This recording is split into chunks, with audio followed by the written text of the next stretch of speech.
I've had the chance to meet a lot of amazing leaders in my life, and this is one of the most amazing of all. And before I let Sam talk, I want to tell you just a little bit about his story. So he grew up in San Francisco in his family's business, which was called Byright Market, and his dad wanted him to take over the business, and he didn't want to. So he decided to go on a hero's journey, and he left San Francisco to go to Europe and become a chef. And he took two gifts with him when he went to Europe. One was his parents had taught him, working in Byright Market, that the purpose of life is to serve others. And that was the message that he was raised with. The purpose of life is to serve others. The other gift that he took with him was that he was raised as a Jesuit.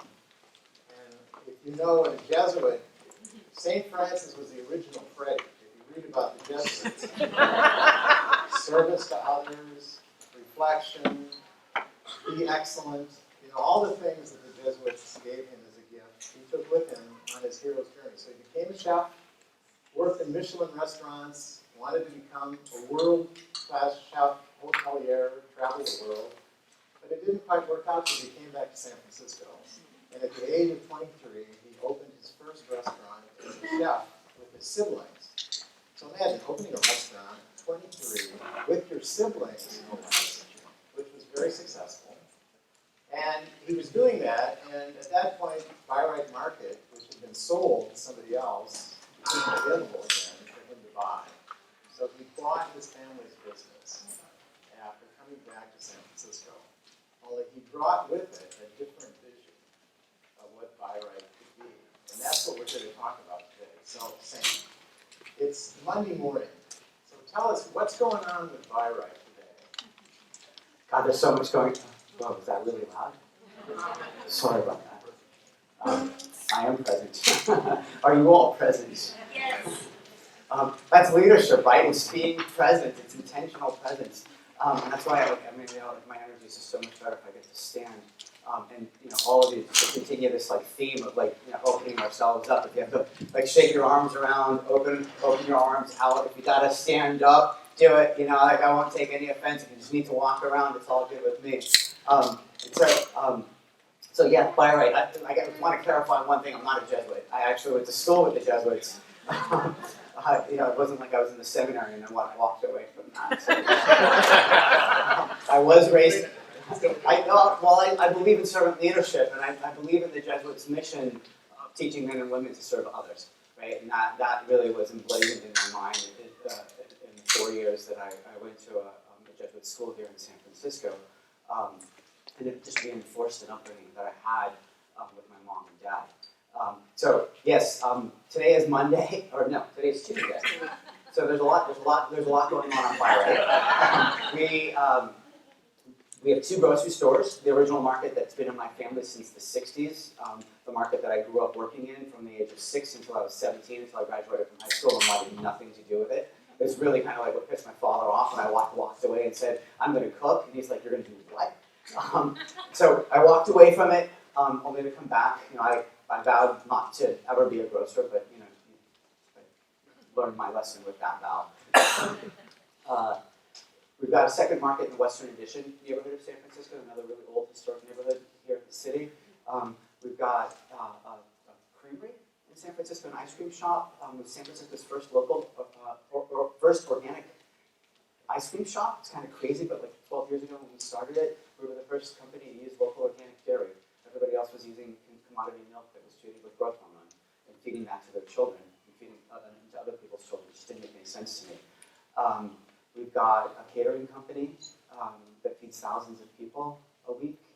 A little cafe right on Civic Center Plaza in the heart of the city on a corner that had long been a spot for prostitution, drug dealing, and vagrancy. And we took a risk and partnered with the city of San Francisco, the city that I was born and raised in, to create an identity, to create a community gathering space.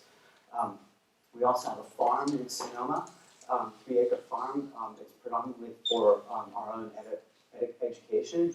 We send a lot of our staff up there so that we can learn how hard it is to actually be a farmer, how hard it is to grow food organically, so that we can have a better relationship, a more empathetic relationship with our growing community, the people that feed us every day.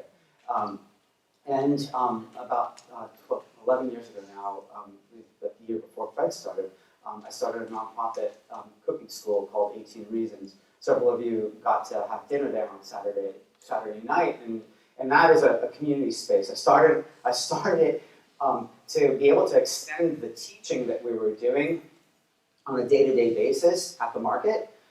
We were, through these like 2, 3, 4, 5-minute guest interactions, right? We were empowering our guests with, where the food was coming from, and I wanted a chance to go deeper. And so we had an opportunity to take a small 250 square foot space and to create a classroom where we could actually bring our farmers and our ranchers in so they can connect and meet the people that were actually buying their food, that were supporting them on a day-to-day basis. I also wanted to get people off their thumbs. I mean, so if you think back, like in 2008, to the beginning of like social networks, and people were just like starting to get glued to these devices, and I was like really getting disturbed with how disconnected, right, we were. And I wanted to do something about it, right? It was an observation, right, that I made a commitment to acting on. 18 Reasons now has grown into this pretty amazing organization where we touch the lives of around 7,000 students a year. We've got our classroom on 18th Street where we teach around 3,000 primarily adults who actually pay to come to the school and to learn how to cook. The basics of like holding a knife, to how to like cook a chicken and all the different things that you can make with a whole chicken. Oftentimes we'll bring in like really eccentric chefs who will teach the cuisine of faraway places like Azerbaijan. And those tend to be the classes that sell out the most because they're the most intriguing. We've got this programming. It's pretty amazing, supported by a large group of volunteers. We've got about 50 active volunteers who help us execute on that programming, and a staff of a dozen people.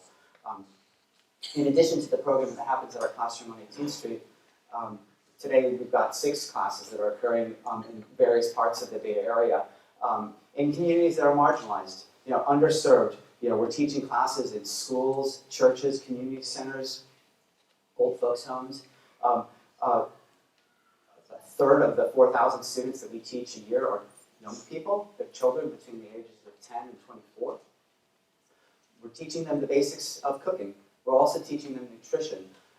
We spend 2 hours with them every week. A certified nutritionist connects with them, oftentimes connecting specifically with whatever ailment that they're dealing with, empowering them with that knowledge that they need in order to take full control of their health, right?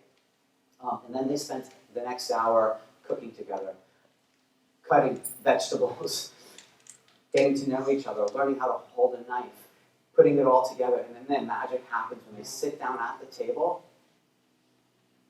And for many of them, it's the one time a week that they actually sit down to a nutritious meal that was cooked by them, by themselves, right? And they share a meal with others, and they get to know each other, they build community, and that's super powerful, right? And we're giving them this amazing confidence and the tools to be able to take home a bag of groceries with the same ingredients that they learned in that class so they can do it again at home, replicate the process, feed their kids, feed other people that they love, right? And then they come back and reflect and share their reflections from that experience. And over the course of the 6 weeks that we have them, we see a transformation, right? We see their self-esteem rise. We see empowerment, right? We see them get excited and actually have fun cooking. We see them change their habits. They're buying more fresh food. They're actually cooking more frequently at home. They're feeding their children better food. Their health is changing, right? And that is like a major part of how we and our hope is to create, right, more opportunity for people to rise up, right? Because as many of you are familiar with Maslow's hierarchy of needs, right? At that base level, unless we have food, unless we have shelter, and many of you have seen, like in your time in San Francisco, it's kind of notorious for the unhoused, right? And San Francisco is one of the wealthiest places in the world. 1 in 6 people in San Francisco are food insecure, right? 1 in 5 children are food insecure. It's mind-blowing, right? That in a place like San Francisco that we're dealing with this. But that unless we're feeding them, right? Unless we're empowering them with that knowledge, unless they feel a sense of belonging, it's going to be really hard for them to rise up and feel that security and that safety, right? To get to that next level where they feel a sense of belonging, where they feel loved, where they can actually begin to realize their potential. And so we use Maslow's hierarchy to help us understand how to bring people up in our communities so that we can actually give them that feeling of self-worth, right? That it's possible. Hope was mentioned, right? I mean, we're trying to give them hope, right? Because that's it's amazing how powerful of a catalyst that hope can be. So we've got this amazing program called 18 Reasons. We teach 7,000 people. Half the programming is earned income. So we've got income coming. So it's a nonprofit, but yet we have income coming in. Yesterday we were talking about the changing paradigm of how nonprofits need to operate. We recognized this 12 years ago when we started the organization, that we wanted a combination of earned income and contributed income. We started purely as a model where it was earned income, and then we took that money and subsidized all of the other work. But as we realized that we could actually grow and expand our program and be more effective, connect with more people, as the community began to learn about the work that we were doing, they wanted to actually give us money to do more. We became an official 501c3, so that we can actually take donations, seek out grants, right? Partner with larger organizations who wanted to have impact in their communities. And that's when we really began to expand the programming and connect with more people. So we do this work in all 5 Bay Area counties. I mean, it's powerful. We've got a set of volunteers that's 500 strong. And so they're active, they're engaged, and they're out there actually connecting and doing the hard work, which is changing people's lives, transforming their lives, right? Giving them that little bit of inertia. So Sam, you built these businesses on certain principles, right? Can you talk a little bit about what are those principles and how did you arrive at them? And how do you make them come alive? Yeah. So when I had the restaurant, and I was 20, I guess I was 27 when our values were created. And the same values that I've been using for the last 25, 26 years now. They're love, right? First. You heard Cheryl yesterday talking about love. Love has been my guiding value since I was a child. And I learned that value from my mother. She loved everybody, and she was always giving of her love, right? And taught me, to love, and it's like the best gift that I've ever been given. Our next value is passion, right? You've got to love what you do. You've got to be really excited about it. You've got to wake up energized. And then the thirdly is integrity. So love, passion, and integrity. And integrity I got from my father. My father taught me to never bullshit. He taught me never to lie.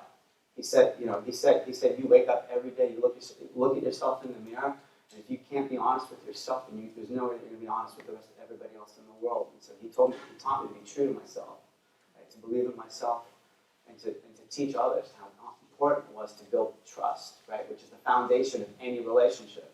I mean, I'm sure all of us have relationships with people that we don't trust, right? Right? It's not much of a relationship, is it? Right? We need trust, right? And we can't have trust without integrity. And I think that that's something that we can all bring more of into our lives on a day-to-day basis. And so those values were started, back in 1995, and we were created by this super cool nucleus, my group of 8 of us that were working and running this restaurant, trying to figure it out as we went. And we knew that we had something really special going on, and we decided that we wanted to really identify what it was, and together we came up with love, passion, and integrity. Fast forward 24 years. Last year we went through a discernment process to try to determine if love, passion, and integrity were still the right 3 values. Which was a big deal for me, and it was it kind of was brought up because my members of my team, my leadership team, as we were like thinking about Buy Right for the next 10 years, questioned, all right, is it time for us to actually expand on the values? There are other really cool values out there. Like people have all sorts of great values, right? So like everything that we do at Buy Right, when it's like has major impact on the livelihood of everybody in the organization. There are 350 people in our organization. I mean, it's not a very small company any longer. And I'm responsible for the happiness of everybody in our organization. I included them all in the process of discerning whether or not love, passion, and integrity were right. And it was powerful, right? We talked about how we use them currently. What else do we talk about? How else do you see values exemplified in a day-to-day basis? And it was one of the richest conversations that I've ever had with my team. And we had these conversations both in English and in Spanish because I wanted to make sure that our monolingual staff, which are about 20% of the team, got to participate as well and to share their convictions with us. And through the process, we realized that I had several staff members would raise their hands and just say, love, passion, and integrity are perfect. Right? They cover all of these other words like empathy and kindness and trust and the equity, inclusion, right? I mean, and one person, it was so awesome. They said they're missing an action, right? And they said as nouns, they're strong, right? But as verbs, right? Put a verb with them, they become stronger. And so we took love and we changed it to lead with love, right?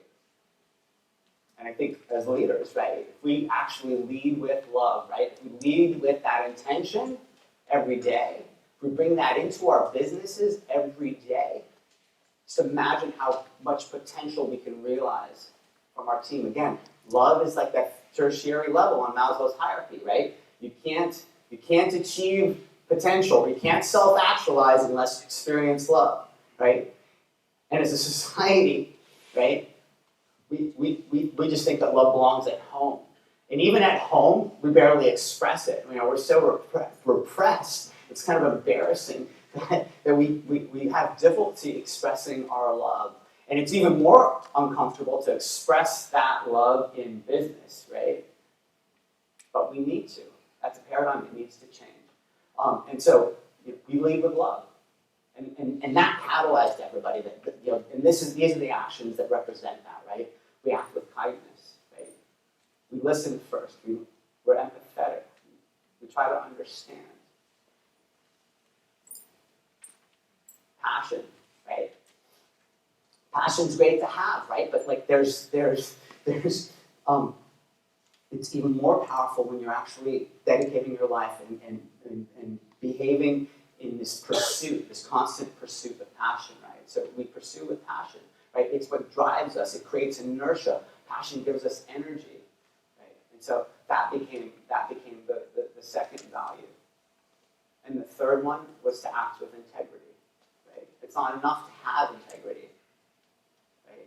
We need to act with integrity. And so after a 6-month process, we changed our core values, and they became our community values because we also realized that our values were not just for us, right? They weren't just for people in the organization. They weren't the only filter for us when we're deciding who to bring into the family, right? Who to bring onto our team. They're also the values that we wanted our producer community to represent. So we seek out farmers and ranchers who share those same values, who actually lead also with love. They take care of their staff, right? They're committed to their land. They're committed to the livestock. They're committed to doing things responsibly, right? We're passionate and share that passion. Come in and fire us up and inspire us, right? To support them, right? And to continue creating a local economy around good food.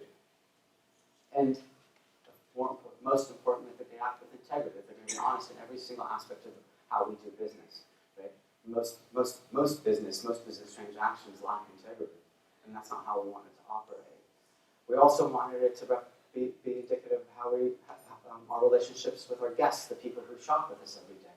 Right? When somebody comes in and doesn't behave according to our values and abuses a member of our staff, we have a conversation with that person and we talk about the importance of leading with love and why that's and integrity. And we hopefully through a conversation resolve it. And more often than not we do.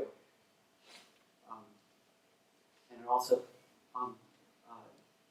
helps drive our relationship to the planet, right? Because without the planet, without the resources, without clean soil, clean water, clean air, right, we wouldn't be able to have good food, right? We wouldn't have good air to breathe. And so we need to lead, you know, you heard those young people yesterday, you know, we all need to act, right? We all need to lead with more love. We need to all act with greater integrity, and we need to be passionate about it. We need to get out there and push our legislators to stand up. And it's like it was a really difficult day for me yesterday, hearing that we're backing out of the Paris climate change, the climate initiative, and but hopefully those days, the days with that leadership is or lack of leadership is diminishing, and where we'll have new leadership and more young people who will get out and fight for what is right. So anyway, so those are our values.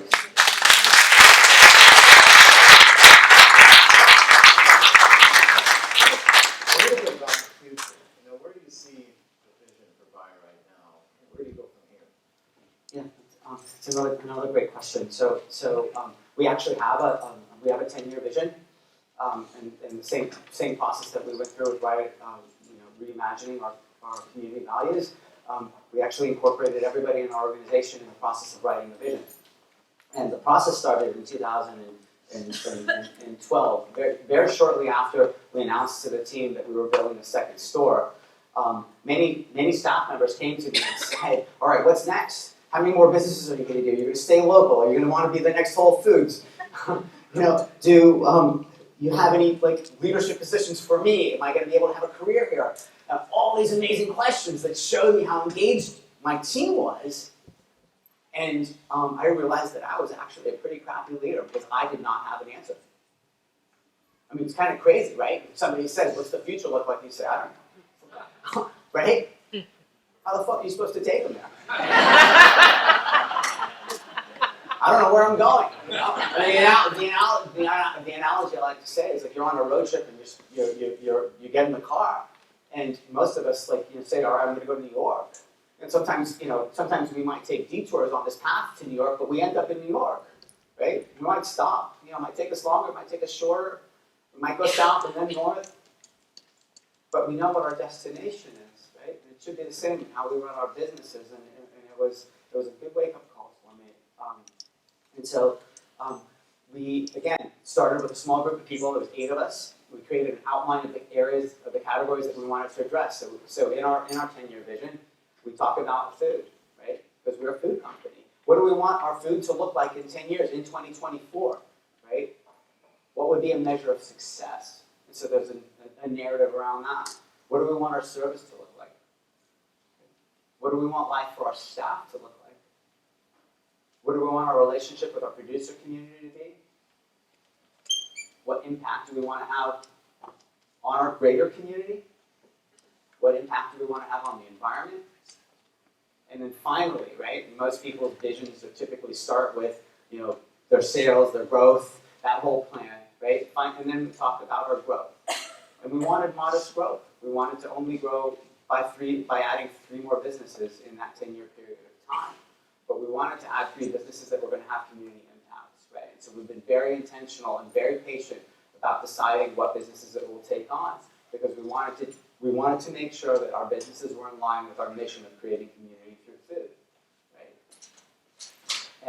And so we went through this year-long, it took us 14 months to craft this vision. So this small group of people created that outline, then we expanded to a group of 30 that began to fill in the outline with some bullet points. One of our team members is a writer, then turned it into a narrative, and then we took that first draft and we shared it with every single person in the organization, 250 people at the time.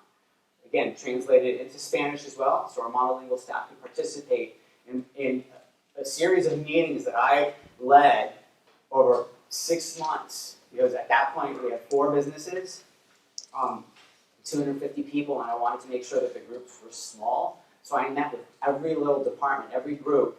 The groups typically are around 8 to 12 people. And then we went through the vision draft line by line. And everybody had a chance to contribute commentary.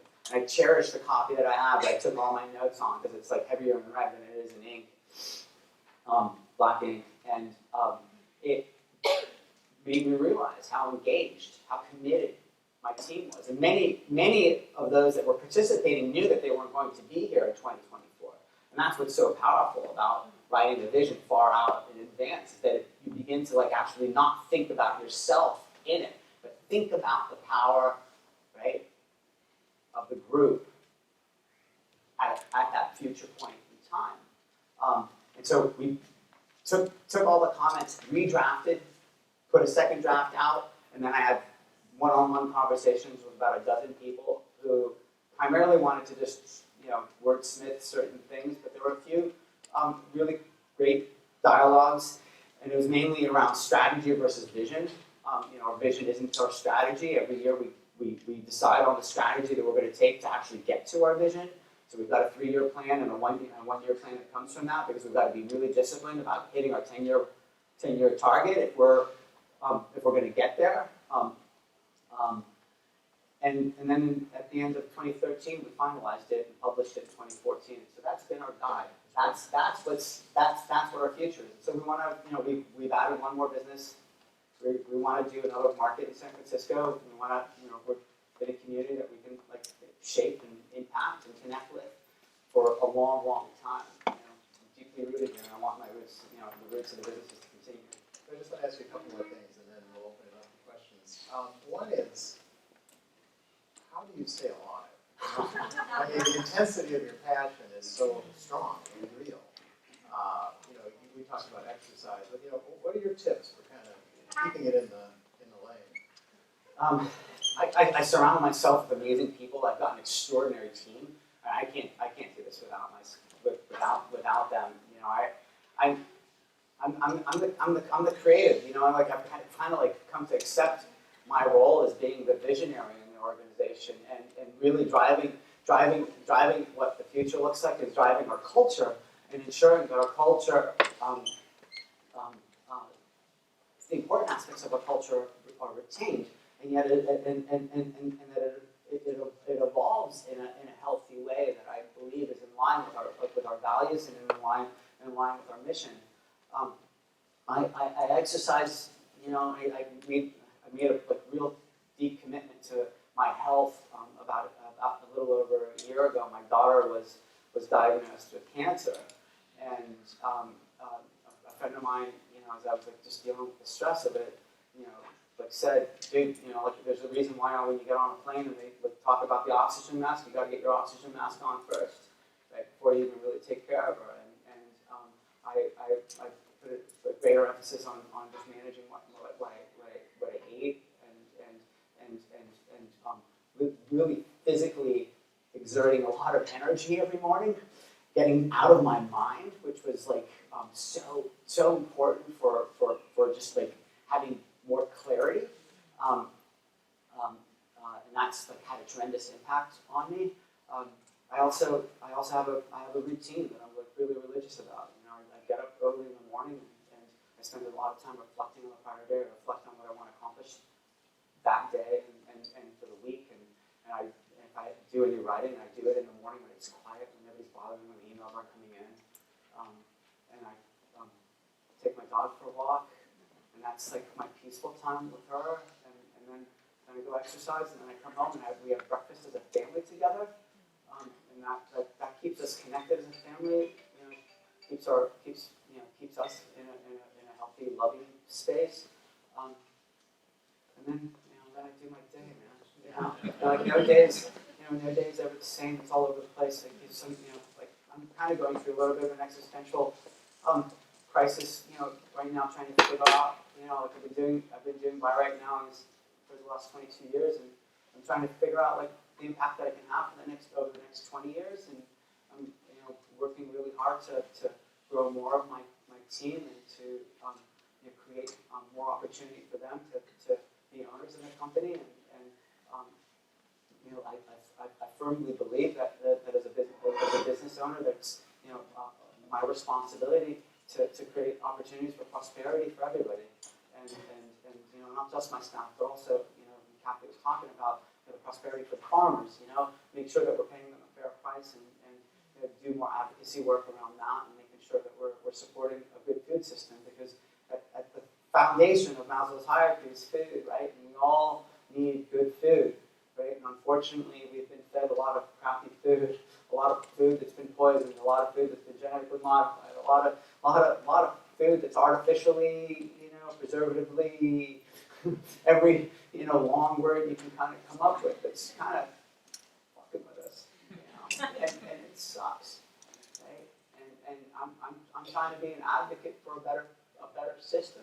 And I know the question of price came up earlier, and it's really unfortunate that good food is perceived as being elite, and it's unfortunate that it is expensive, but that is the true cost of it. When you think about the externalities, the negative externalities that go into cheap food, right? And we talked about taxes yesterday, right? Our taxes are going into supporting that subsidized, crappy food system, and it's poisoning us, right?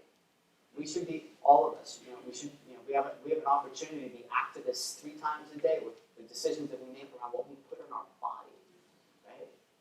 We could do that. That's an action that all of you can take, right? You can teach so many other people.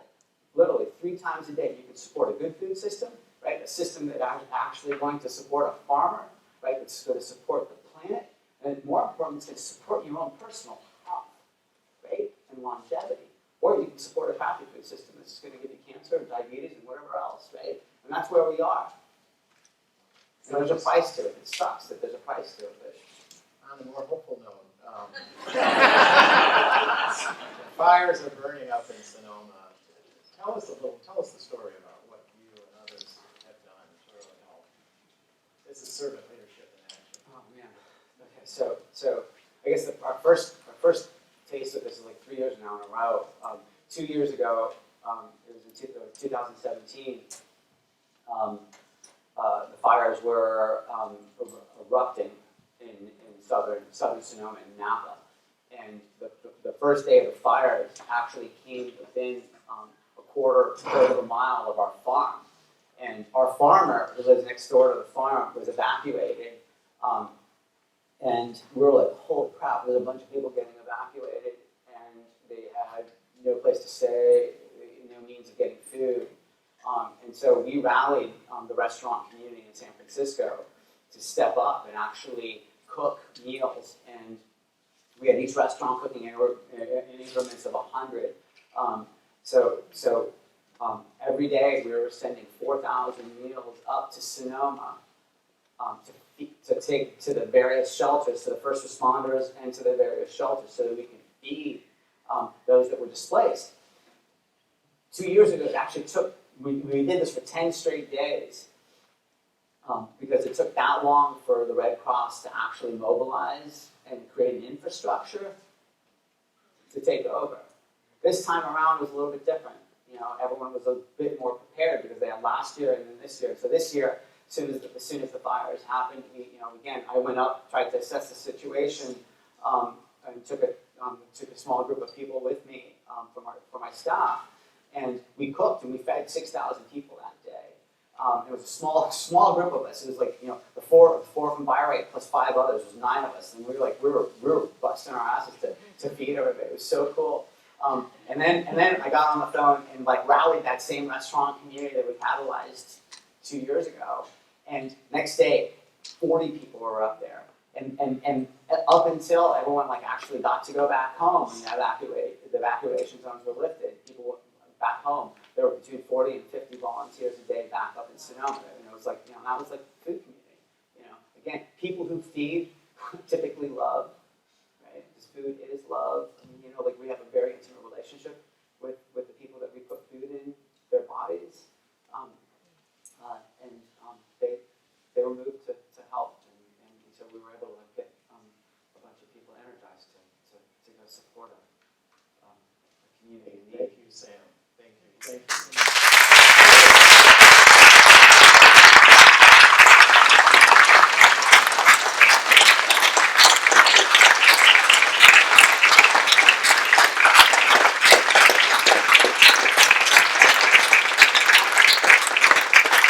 He is a remarkable human being. Are there any questions anybody would like to ask? Yes, across the water there is a mysterious place called the East Bay. And I would like to invite you to come over and expand your wonderful organization over there. We really do. Alameda County has the greatest concentration of our nonprofit cooking classes of any other part of the Bay Area. So we teach well over 1,000 students, 1,500 students a year there, and a lot of children. So we're deeply embedded in the East Bay. We've considered doing a grocery store there. And you're closer to the farms out there. So You know, Other questions? I'm a San Franciscan. I'm afraid of bears. Oh, I'm sorry. No, back here, back here. Go ahead, back I here. had a question for you. You mentioned at least I think we got a flavor of your viewpoint on genetically modified foods. And I've heard various sides of the argument around, where there is food insecurity and outside of the US as well, that the ability to grow more food, especially given the dearth of viable land, et cetera, we can only really feed people if we expand our capacity to grow food via GMOs. But I completely take your point as well that there are all kinds of other sides to the story and other concerns on the flip side of this. Would love to hear your thoughts around that. Yeah, I mean, the data has proven that that's actually not true. That we can grow food from seed that hasn't been genetically modified as successfully as seed that has been genetically modified. The large corporations that produce Monsanto, Bayer, Syngenta have extraordinarily large pockets and lobby politics and fund studies that that end up with results that they want. And so it's been disproven that we can only feed the world with GMO. My biggest issue with it is the reliance on pesticides. I mean, all of you, I'm sure, have been keeping up with the glyphosate issue, right? Roundup, right? I mean, there's like 6,000 to 7,000 lawsuits now happening because of the number of people that have gotten cancer from it. Well, growing GM soy and corn is completely reliant. The efficacy of it is completely reliant on the pervasive use of Roundup. Right? And so we're poisoning the plant that we are consuming. We are poisoning the soil and the water system, right? That is our sustenance. We hear about these water systems in cities that are just completely unusable, right, for human consumption. And worse off, we're poisoning the people who work in those fields. I cannot stand for that, right? And those are marginalized people, right, that are getting abused and oftentimes sacrificing their lives to feed us because of this illusion that we need to feed people using this chemical. I don't buy it, and I can't support it. Again, these are my personal beliefs, and it really contradicts, to my core values. That is not feeding with love, right? And it is not acting with integrity, knowing the negative externalities that occur from supporting a system like that. Over here, Bob. Thank you very much for your passion. Right here.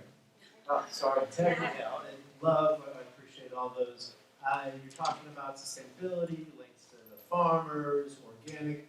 Can you talk a little bit about food waste? Yeah, one of my favorite topics. I've been a leader in food waste management my whole life. So my mother and my father grew up food insecure, and my dad didn't know like where his next meal was going to come from on a day-to-day basis. And as a child, learned to value every grain of rice, every piece of bread. If a piece of bread in our household fell on the floor, we would pick it up, we would kiss it, because we were Catholic. We would do the sign of the cross. You know, it's like any good Catholic, right? You eat bread, it's the body of Christ, and you're like, and we ate it. Like, and so it was ingrained in my mind, right? As a kid, waste nothing, right? And so as a cook, you also like have this like responsibility to respect the people that like grow the food and that make it. And so like you know, since I started cooking when I was 18, you know, when I started cooking professionally, I like would like get livid. Like the thing that would upset me more than anything else was a cook that wasted, right? That didn't trim the vegetable right, that put something in the garbage can, that, you know, and my coaching opportunities with them when they burned something, overcooked it, or ruined it, was like we just disrespected, you know, the hard work of a farmer who grew, raised, made, whatever it was, right? And so again, it's like leading with love and acting with integrity. And so it's been part of like our values system forever. And it also makes like good economic sense. You know, when I came back to Fire to the family business, I built a kitchen right in the middle of the store because I wanted to cook, but also because I knew that if I had a large selection of fresh produce and a large selection of fresh meat and fish, that if it was blemished, that it needed to be processed, because as Americans, if it's not perfect looking, we don't buy it, right? It's kind of crazy, right? But good food doesn't, good food is kind of wabi-sabi, right? It's like there's imperfections in it, and that's the perfection of it. And so I needed a recycling center. The kitchen is our recycling center, and so we process everything. We waste nothing. We are so close to being a zero waste company. Our goal is to be zero waste certified by 2024. We'll probably get there at 21, maybe 22 if we don't push it. But our goal is to make major headway on it next year, because we're about 86% diversion right now from landfill.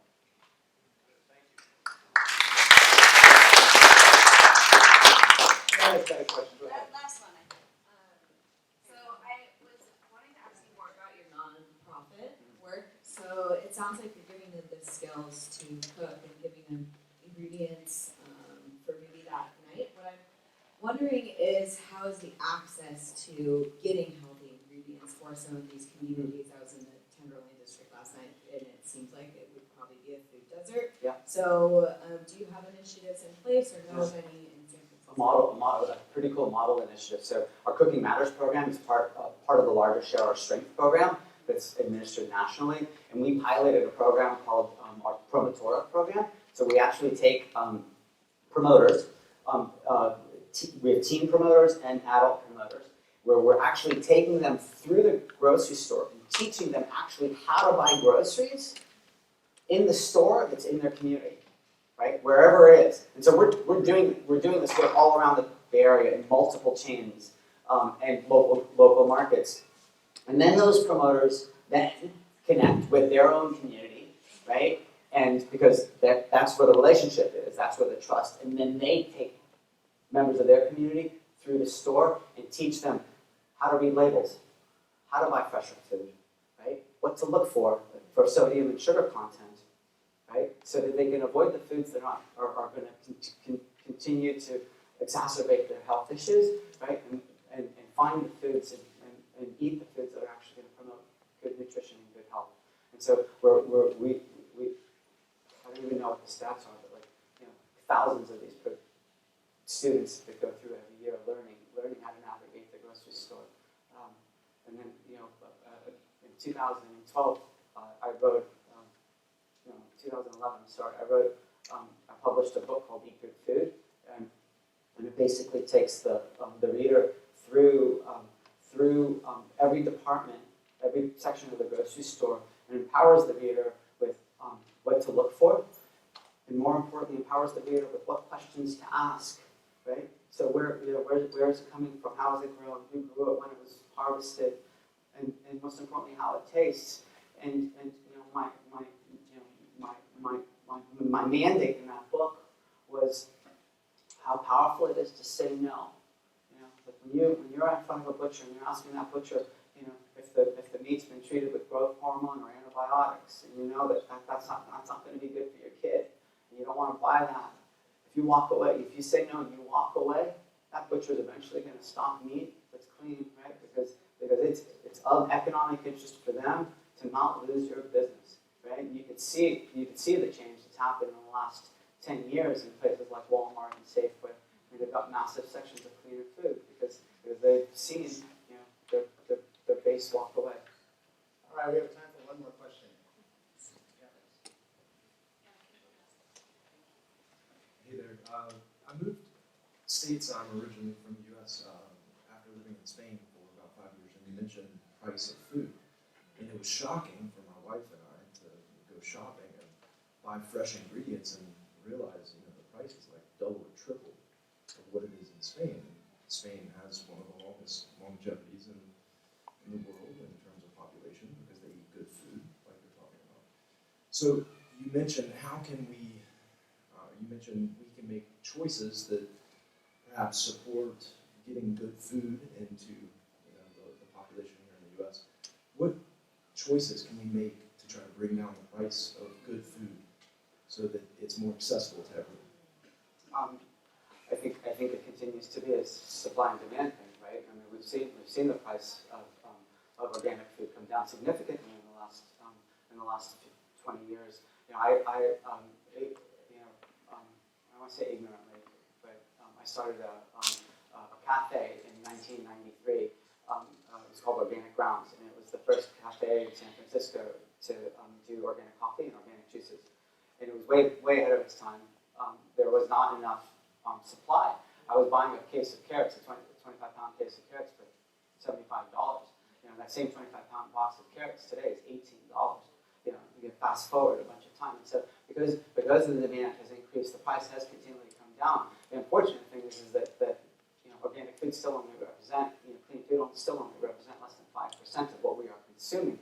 And a big part of that is because through our taxes, you know, through the government subsidies, through USDA policy, we are continually keeping you know, the industrialized food system cheap, right? But are paying the price in our health, right? You know, we spend 20+% of our dollar goes into the healthcare system, right? Whereas like less than 10% of it goes into food. I mean, but you tell me how screwed up that is. You know, in Europe it's the exact opposite. You know, people spend 25% of their dollars on food, you know, less than 10% or maybe not on health because you know, their taxes actually, you know, go to social services,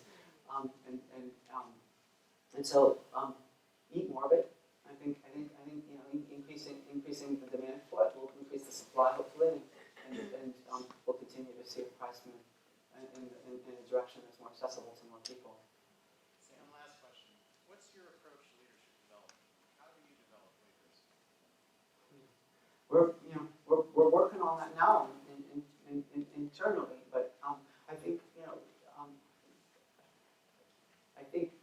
for I guess what I've seen work is trusting, you know, giving people the space to discover their own inner strength and to find their own confidence in what they do, giving them a sense of purpose, not just purpose within our organization, but a sense of personal purpose, and then really acknowledging and rewarding them and reinforcing those positive behaviors tends to elevate people's desire to act in a more intentional way that in my mind is leadership, you know, and so it's been a lot of unconsciously competent steps that we've taken.